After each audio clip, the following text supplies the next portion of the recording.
ବିଶୁ ଆଜି କୋଣାର୍କ ମନ୍ଦିରର ଭିତ୍ତିଭୂମି ସ୍ଥାପନ ହେବାକୁ ଯାଉଛି।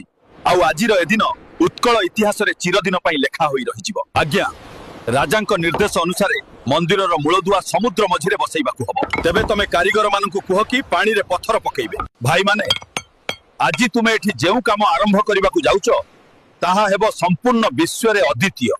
ଆଉ ଇତିହାସରେ ତୁମ ନାଁ ଲେଖା ନ ହେଉ ପଛେ, ହେଲେ ଏ ମନ୍ଦିରକୁ ଦେଖି ହଜାର ହଜାର ବର୍ଷ ପରେ ମଧ୍ୟ ଲୋକ ତୁମ କାମର ପ୍ରଶଂସା କରିବେ। ଭାଇମାନେ, এই ସମୁଦ୍ର ମଝିରେ ଆମକୁ ମନ୍ଦିର ତୋଳିବାକୁ ହବ।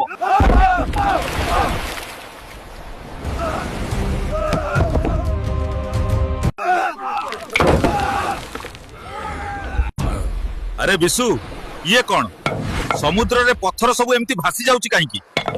এমিতি হেলে মূলদুয়া কিপରି বসিব? আজ্ঞা, ଆପଣ ଚିନ୍ତିତ ହୁଅନ୍ତୁ ନାହିଁ, କିଛି ନା କିଛି କରି କାମ ଶେଷ କରିଦେବୁ। ହଁ ବିଶୁ, ନହେଲେ ମହାରାଜ କ୍ରୋଧିତ ହେଇଯିବେ। ଭାଇମାନେ, କାମ ଶେଷ କରିବା ମହାରାଜଙ୍କ ଆଦେଶ, ଆଉ ମହାରାଜଙ୍କ ଆଦେଶକୁ କୌଣସି ମତେ ଅମାନ୍ୟ କରିହେବ ନାହିଁ।